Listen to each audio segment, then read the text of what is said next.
So very warm welcome. You've clearly been leading transformational growth across brands and portfolios professionally to drive step changes in business results over the last more than 20 years. You're also a professor of practice at Hult International Business School, teaching on trends and innovation and brand management subjects. And when we asked you to share your passion, you were very clear, supporting people to achieve the best version of themselves, motivate and implement change, and drive a change mindset within organizations. Many people, I'm sure, in the audience today are very keen to learn from you. We also have Abhi, very warm welcome to you from me as well. You are part of the TI, so the Talent Intelligence team at Philips. Yes. And this is a small, very global team that enables data and insights-based decision-making when it comes to your workforce, labor, market, organizational and competitive strategies in Philips. So very curious to hear from you. You're passionate about problem solving. You're clearly in the right job for that. And you're very proud about, I guess, what your team has probably accomplished over the last years. And so a very warm welcome to both of you. And I'm now going to go back and see whether Ben has actually joined us. Ben, are you with us at all? If you are, this is a good time to unmute and put on your camera. Victoria, do we have Ben online at all? I did see him earlier, actually.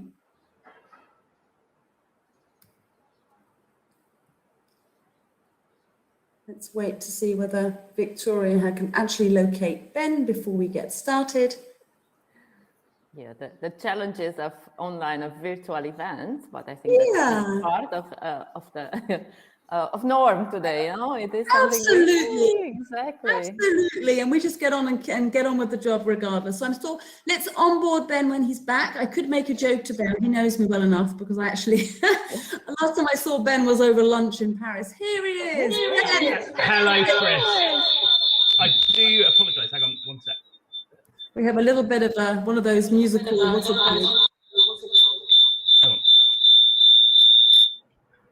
Right, that's killed the other laptop. Apologies, folks. We have a lot of apology, folks, echoes coming through. Hey, multiple apologies is better than one. Apologies. Right, we're there. I'm in. Ben, lovely to have us. So Ben, you work at Thales, which is obviously a very large global engineering and defense organization. You're Director of Strategic Programs and Change. You lead the Thales Global IT Agile chapter. And when you're not working very hard, you're playing tennis and winning a few of those competitions. You enjoy skiing, you have a young family, and you clearly enjoy the challenge and being busy because you're also juggling studying for an MBA in parallel with all of that. Absolutely, Chris. That's exactly it. Keep busy. You obviously like that. So the topic, before I hand over to Liliana, I believe you're going to kick us off. The topic, Agile Business Transformation in an Uncertain World, and how can we build ambidextrous business models? And I want to say thank you because I've now learned how to spell the word ambidextrous. I've never had to look at it and spell it ever before. So Liliana, maybe you can kick us off with some of the thoughts from you. No, absolutely. I think we had also, Paul, a question for the audience. So if we can, Victoria, maybe help us to share that question with the audience and try to get some thoughts? Maybe there, Liliana, because if people click on the poll button, it should actually be there. So what was the question you were asking? Yeah, if you just click on the poll, if you all click on the polls button, you will see the question. Do you see a question, Paul? No, Paul is not. The polls are not active for the session. And what was the question, Liliana? Do you remember, or Ben? Or Abhi, what was the question you wanted to ask? So the question is, what level of agile maturity and understanding does this group have? And I had some humorous categories ranging from never heard of agile, isn't that just being a bit nimble and flexible, right through to we're agile practitioners in our organizations. So I was quite keen to get a gauge of how familiar our audience is with agile as a concept. What are we thinking, Victoria? It's coming in, Ben. They're coming in. It's coming in. It's coming in. So let me just give you a feel for what's coming through. So the majority of people, we've got 2 votes, two questions, both voted 18, and it's a moving beast, so it's changing. So we're early stage on our journey to implementing Agile, and the other one equally voted, our organization has used Agile methods for some time, I have a good understanding. But we do have a spread of votes for some of the questions below that, which means clearly less experienced. All right. Okay, excellent. Good to see where we are. So and definitely let's get it started. So I'll start from sharing and putting here out to everyone some thoughts around the biggest challenges companies do face now. And I would go from external perspective a little bit and see what's going on. What are the pressures we need to face as organization? What do we need to manage to make sure we are the impact of such situation like pandemic we just went through may not impact us so dramatically, or may allow us to come stronger afterwards. So I would say first and probably a big challenge we see is the consumer behavior change. People do have different expectations, first of all. So they do expect products, different type of products, which will enable to satisfy it in the better way their needs. It is about getting the product when you need and how you need, and getting also a great experience as consumers. So that's one big challenge companies do need to adjust and to face and to answer. Second, and as important, is how companies can continue to deliver and thrive for growth in an environment where there are going on so many things, where you cannot operate in the way we used to do it, and even moreover, where you need to make decisions between your core of the business and maybe thinking towards the future. So what exactly does this mean? How a company can balance the two areas, the core of the business and still looking to the innovation, still looking to what's next to come. How can I thrive? How can I prepare for the future? And what's there in the future? What does this mean? And then where the topic and the thinking around ambidextrous business model is coming, and that's a lens we can look into in the session today. It is how a company can really balance and still focus on the core of the business, drive growth on that one, but preparing for the future, looking to what's the future core of, where do we want to go, and how we can bring innovations within that part of inside the business, because that I would say that's crucial and fundamental. If we're looking forward and how we can thrive, how we can adjust to whatever is going to come, to the new trends. And I would say, and very much aligned with this, it is how do you align your structure, your internal processes and people and the structure to answer and to be able to deliver and to drive growth and really progress in such an environment. How do you manage people, and especially when there is a lot of pressure from outside, how do you help them thrive, and how do you help them really see beyond some kind of obvious things? So I think these were somehow the big challenges we've seen from the external world, and this bringing us to ambidextrous business model, which means on one hand, managing core of the business while looking to the future, to the innovation from a business perspective, then fueling from internal and adjust the internal structure to feed into these two parts. Make sure that your people do understand what needs to be done today, but also they start looking to the future.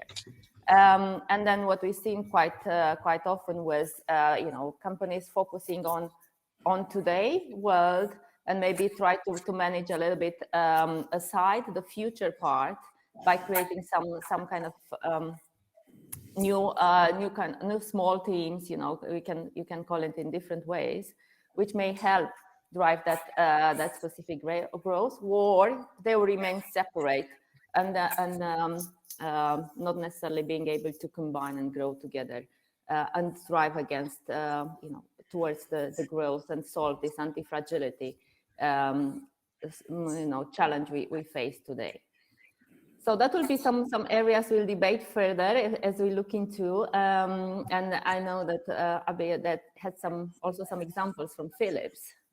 Yeah, but, that's great, Liliana.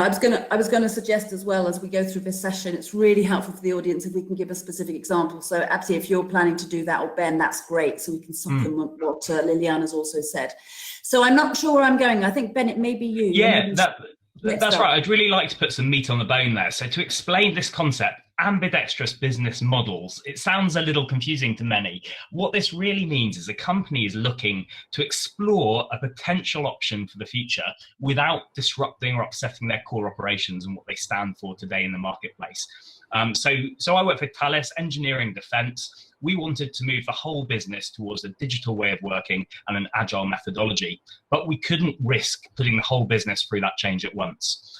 So in 2017, 4 years ago, in fact, we set up the Digital Factory in France. And if you search on YouTube, if you search Thales Digital Factory, you'll come across some videos which explain really nicely some of the agile values that we adopted and made our own. But the concept behind the Digital Factory is like an ideas incubator. So what we mean by this incubator concept, anyone from across the business can bring an idea to the Thales Digital Factory. The Digital Factory will assess, is there value? Do we have a clearly defined customer set? And if so, they will test that concept for us. They'll take it, they'll create a minimum viable product, and they'll trial it. And they'll actually work with the business units, which are far larger in their size and bureaucratic structure, but they'll be the ones in the Digital Factory to try out this concept. And they've developed all sorts around AI, cloud computing, new technologies. We've got, for example, let me give you a really specific example. There's a project called Sorizon. And again, if you want to understand sort of what this is all about, you can search on YouTube and you'll find videos, Sorizon, Sorizon.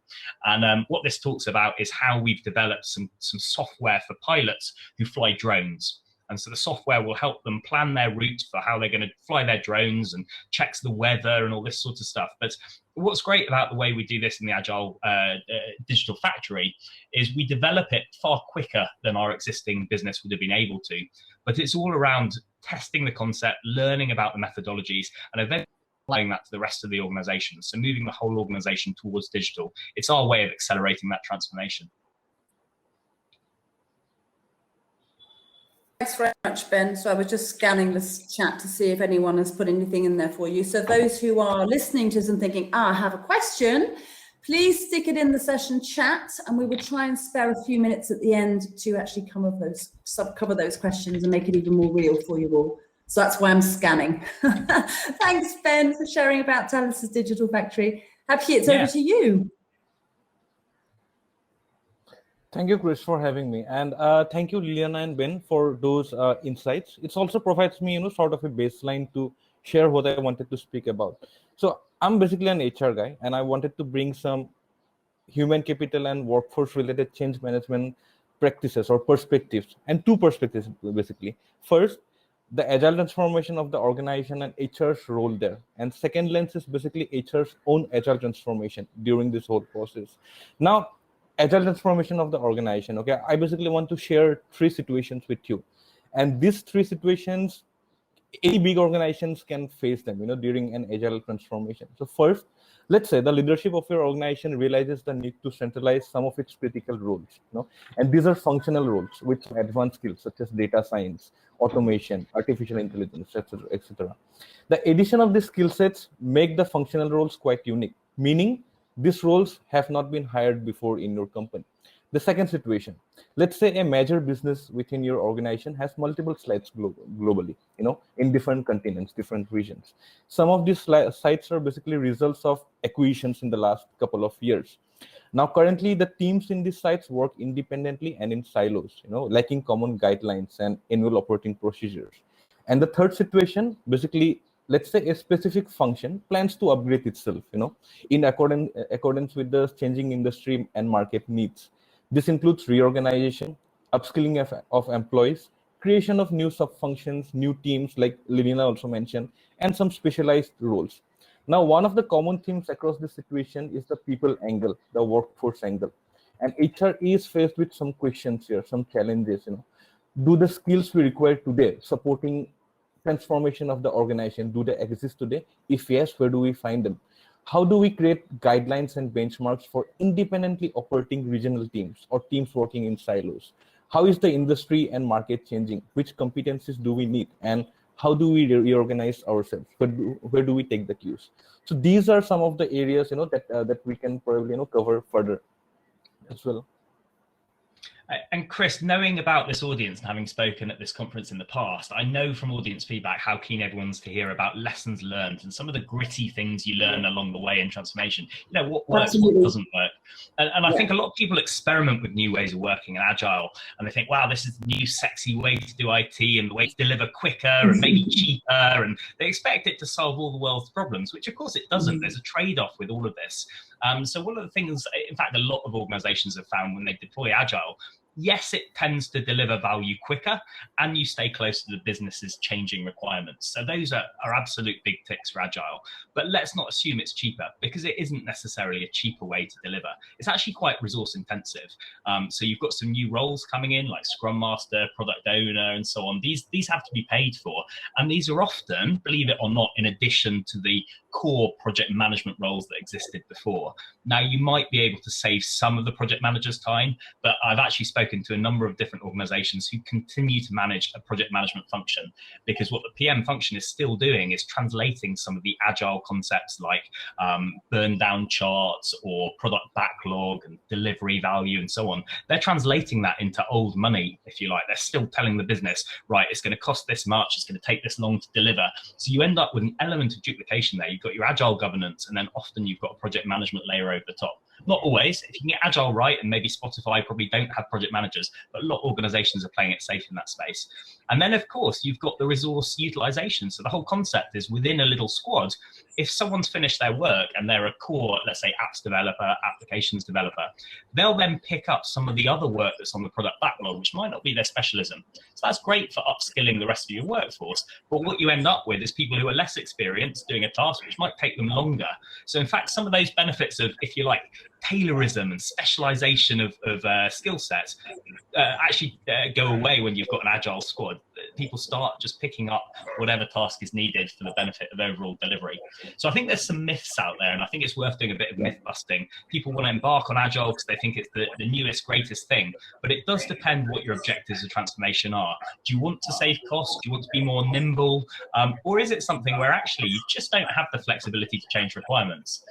If I may, Chris, I'll just share an example of an ERP transformation that we tried to do using Agile methods. So a lot of you are probably quite familiar with ERP, Enterprise Resource Planning. So the big names are SAP or Oracle. And these are big, expensive systems that bring together everything from purchasing through to finance and so on. And actually, you can try and attempt to do this in an Agile way, but in reality, you need to have your requirements set up front in order to then deliver and design a system that matches those requirements. What you can't really be doing is constantly flexing and changing those requirements.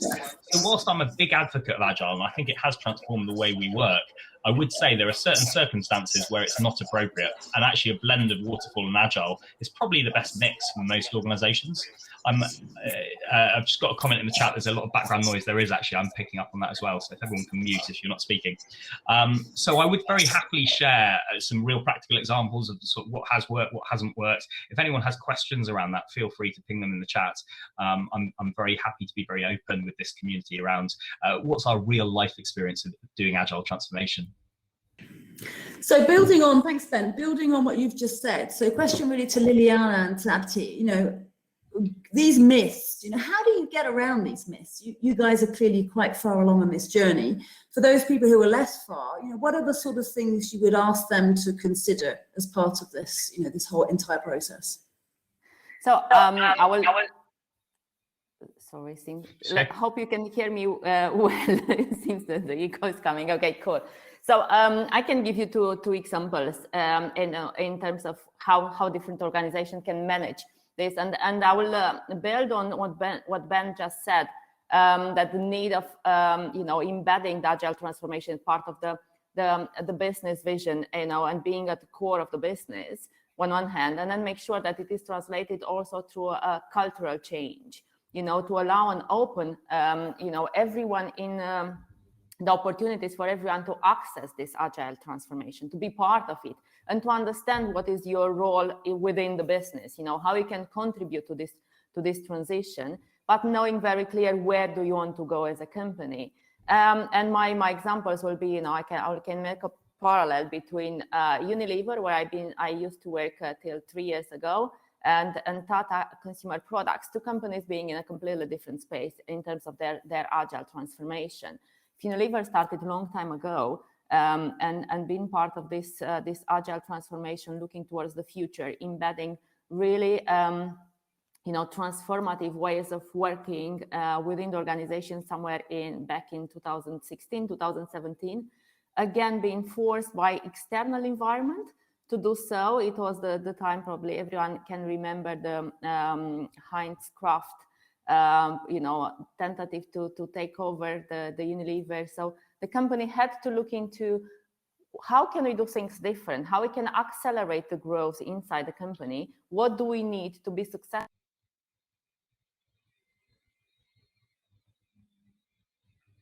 I think we've lost Liliana briefly, have we? Chris, you're on mute, sorry. Okay. The question is always, is it me or is it the person speaking? I think it may be Liliana, so I don't know whether... There's a couple of, whilst we wait, maybe there's one or two things that have come through on the chat, if I may, just kind of bring this up. And I don't know whether Abhi or Ben, you're the best person to answer. So what are the challenges you face when doing Agile remotely, and how did you resolve them? Abhi, would you like to have a go at that question? Yeah, sure. So I think new capabilities are required. So for example, the three situations around centralization of new functions or standardization and annual operating procedure. So a lot of these specializations or teams do not exist. The framework, the model has to be there to answer those questions and to overcome those challenges. And in case of Philips specifically, the HR business model has to do three things here: look outwards and bring in the external knowledge, enabling data and insights-based decision making, and partnering with businesses functions, in a consultative advisory capacity when it comes to change management. And then just to give you two examples here, when I mentioned the centralization thing, when Philips is, for example, planning centralization of some of its crucial roles. So through our studies, we estimated the pool of talent with regard to combined skill sets is small globally. However, we were also able to identify the key locations for such central hubs globally. And this was based on talent, competitor hubs as well, and taking into account other parameters such as flexibility of labor and government policies, infrastructure, city attractiveness, etc. When it comes to the standardization and creating a standard framework for annual operating procedure, we got involved there with the broader project team, working towards creating standardized guidelines and benchmarks. The team studied different competitors with respect to the business, analyzed the internal dynamics through desk research, primary interactions, and basically brought in insights and best practices to create an external model on top of the internal model. So I think these are some of the ways through which we can answer some of these questions and bring in more agility towards our decision making, towards the transformation that Philips or any other organization for that matter is going through. Yeah. What about you? What about Thales, Ben? How about you guys? So I think the question there was around how do we cope in a remote context, and it is tricky. So let's be frank, one of the 12 Agile principles, number 6, is the face-to-face interaction. It's very important in Agile to be co-located. And the reason it becomes more essential under the Agile framework is you've got teams who are basically self-organizing. So they're closely collaborating, trying to act instantaneously on customer feedback received, huddling together to fix things. You've got the daily stand-up and so on. That is harder to do in a remote context. Now, we're quite fortunate in that we set up some of our offices in advance to have hi, Liliana, welcome back. To set up concepts like the Kanban or visual management boards that some of you might be familiar with, the Viz boards. We set those up to be remote quite some time ago. So we've had teams who are located around the country, and actually for them to be able to work remotely, look at, say, the Viz board on a webcam, being able to join the daily stand-up because we've got all-round cameras and things. So we have that luxury in parts of our business. But I will say that is in certain parts of our business. That's in the WeWork offices where we set up this Thales Digital Factory incubator. We don't have that naturally in all of our office space. All companies have had to adjust quickly to the remote working context. So how have we been able to adjust, and does it suit the Agile model? It's not perfect for Agile. In my spare time, I am a big advocate for smart working now. I think smart working can be great for organizations. It's brilliant for work-life balance, and it can be very effective for getting the best talent no matter where it's located. So I think Agile practitioners need to learn to adjust and maybe to an extent mold or change that face-to-face become more one of close collaboration, instant messaging, a team charter where everyone's clear on how they'll communicate, what success looks like, how do you set your wildly important goals for your product. And again, if you search some of these phrases, you'll come across there's theory and methodology behind this. But if you search wildly important goals, how do you get your team tasked with what's most important to the customer, so that actually, whether or not they're remote or in site, on person, whatever, on-site, in person, it doesn't make a difference. They're still pulling the same direction. They're still aiming to achieve the same outcomes for the customer. But don't get me wrong, it's tricky. And I think a lot of us are looking forward to getting back into the office environment at least 1 or 2 days a week to begin with. Yeah, and we have a session actually later on this morning, maybe just after this one, around that exact question. For those of you who are interested in exploring further, that's the place to be asking the questions as well. Took the liberty of just answering one of the questions in your absence because we lost you. Yes, I'm really sorry. All of a That's sudden, okay. You're back. That's the most important thing. Yeah, exactly. So I hope it will last. Can you hear Don't me? worry. Well? How about Liliana? What else would you like to share as a key insight based on today's topic? Let's go there maybe with you. Yeah, so I think that the key point here it is, the importance of an organization to really focus towards the outside world and bring the outside world in, and make sure then adjust the culture and adapt the culture and allow inside organization opportunities to grow, to experiment, to come with new ideas, allow people to grow, and also identify new ways of working. Be open.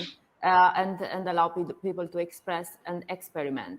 So I would say a few things. It's about, I would say, agility. So you allow different areas to develop and to contribute towards a certain goal. Develop and making sure and be very clear what is the direction, the destination, and the vision, and what you'd like to achieve as a company.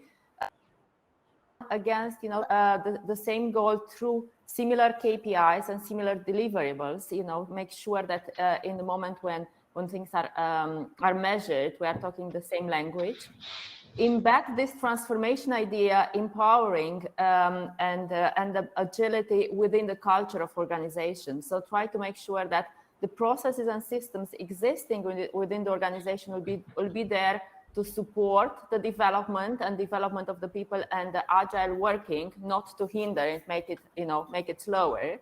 And also I think another important point is around empowering people within the organization to be able to to take decision, to be able to move further in a very active way, from one idea to the other, from one activities or project, and take important decisions as they go further part of the organization.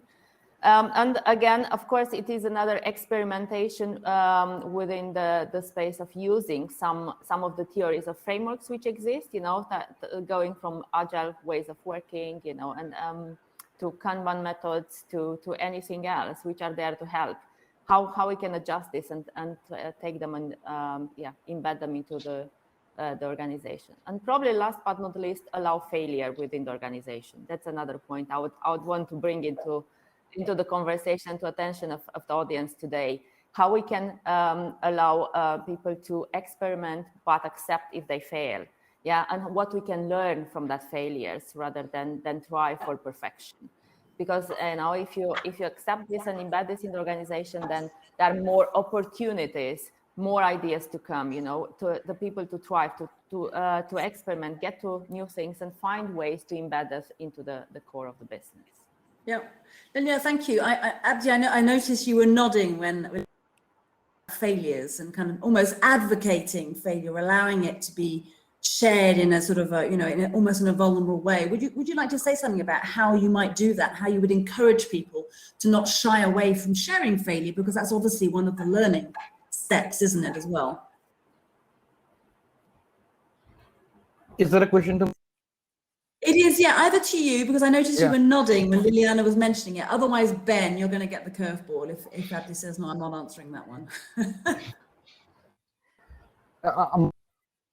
was mostly with respect to empowering, basically, when Liliana mentioned empowering of different sections, different corporates, because I think from a change management perspective, basically, not just HR, but many of the corporate functions have a strategic role to play here, focused on creating value, right? Because one thing that we struggle against is basically effort versus value, right? We could be putting a lot of effort into having different frameworks, but at the end of the day, is it basically creating and return on investment for the business, right? And then completely there is a scope for failure as we try out new models, as we have new teams and new working models, new business models. We are going to face failures from time to time, but I think it's also important at the same time to move away from the tactical or administrative way of working, to being more of business partners, to working hand in hand with businesses. So yeah, I mean, I think World Economic Forum, for example, specifically for HR, it also defines the new ways of working, when it comes to agile transformation of an organization, which is basically to integrate technology into the workplace and enhance employee experience, embedding agile in learning culture as well. It's not just the way of working, but when you are developing people, the agility has to be there. Plus establishing matrices for valuing human capital. So those are, I think, some of the areas that corporate functions can support as well, in an organization's agile transformation. Maybe Ben, just the similar question to you. How does Thales, encourage and advocate and allow failure to happen so everyone can learn and things can get better? How do you do that very concretely? Yeah, sure. So we use that same concept, i.e. test and learn or fail fast. The concept being that the learning you take away from those experiments actually improves your end product or improves the end delivery. The safest way to do that is to set the right parameters, both for the team and for the organization. So what do I mean by setting parameters? So for the organization, you do small pilots, you test things, and it doesn't matter if they fail. The budgets are sufficiently small, the timeframes are short, they recognize there's risk in some of those initiatives. And let's talk about really practical tips for those in the audience who are thinking, okay, how do we make that work in reality from an organizational perspective? We will second people into posts, let's say a Scrum Master post within, I mentioned earlier, the Horizon team. It's a bit of it's almost like a pop-up team with people seconded out of the main organization for 6 months. And if it works, and if we gain traction, if we get the customers, that's great. If not, there's a limited pool of money and resources that being put into it, and we'll absorb those individuals back into the organization. So that's a very org or management-y way of looking at it. There's also the personal dimension. I'm not sure we've really touched on this, but the interpersonal skills are very different in Agile, right? So when you're in Agile, there's an openness and transparency that not everyone's going to feel instantly comfortable with. You really are giving your soul and your personality to the project. And there's this mentality that actually you're learning through feedback. So at the end of most meetings these days, or Agile ceremonies as they're called, you'll do a vote. Was that a useful use of your time, or was it a bit of a waste of time? And what did you learn? Can you give me any feedback as the facilitator? So you have to get used to just receiving feedback, testing and learning yourself, and changing some of your interpersonal skills, which can be quite tough for people. It's a big change from the traditional model where your manager gives you feedback once a year. Suddenly your peers around the table are giving you feedback every day, and that's quite a personal adjustment. And so people have to learn not to take things personally, to test and learn in their own approach in the same way that the organization is being experimental. And so I think that's where I come in with two dimensions to this. There's the interpersonal and the cultural change that Liliana mentioned, as well as the organizational. You set parameters to make sure that you can fail fast and you can learn from it to deliver better for your customer in the future. Thanks very much, Ben. Liliana, Abhi, maybe just final comments from you as we come to a close around this exciting topic, some top tips from you in a nutshell. In a nutshell, I think it is indeed just make sure that you take all the learnings and move further and move fast and quickly, but also you as individual develop yourself and being always keen to learn more and to grow. And I've seen one of the questions and being on the chat about what are the skills we do see needed for people in this environment. I think it is about adaptability, it is about curiosity, and it's about empathy and the need to learn quick and fast, and also unlearn some things. It's about being able to adjust towards new development and move quickly from something now to something which may be needed in the future. So that would be in terms of what we call soft skills. Even I believe that's not a terminology we could use in the moving further. So there is no we cannot talk about soft skills and hard skills. It's about skills. And I think that's for me kind of final thoughts. Ambidextrous business model means we have the ability to move and support the business whatever is needed from people perspective, and the business is open to look to the new opportunities and growth and experiment and drive new developments. Thanks, Liliana. Abhi, maybe final words from you. There's someone in the audience that really appreciated your comment about learning culture, just so you're aware. My final thoughts, I'll try to bring them around the last question, basically, which is around M&A. So I think M&A has been often looked at, from a very business perspective. But when a larger organization is acquiring another company, I think what also matters, for the success is basically the culture, especially the leadership culture. So one thing, I'm again giving you a Philips example. One thing that we also try to do when Philips is on its way to acquire another companies is basically evaluate the leadership and the overall culture of the company that we are acquiring, whether there is mindset alignment, whether there is alignment between the different business models or operating model of the companies. We try to bring or quantify some of these inputs and try to present it to the stakeholders, which are oftentimes, the decision makers with regard to M&A. And some of those cultural aspects on top of the business aspects are really helpful in closing the deal, or whether or not we should go ahead with those kind of M&A. That's not a detailed answer with regard to the question, but I think it also brings it close to the examples that I wanted to give from an HR change management perspective.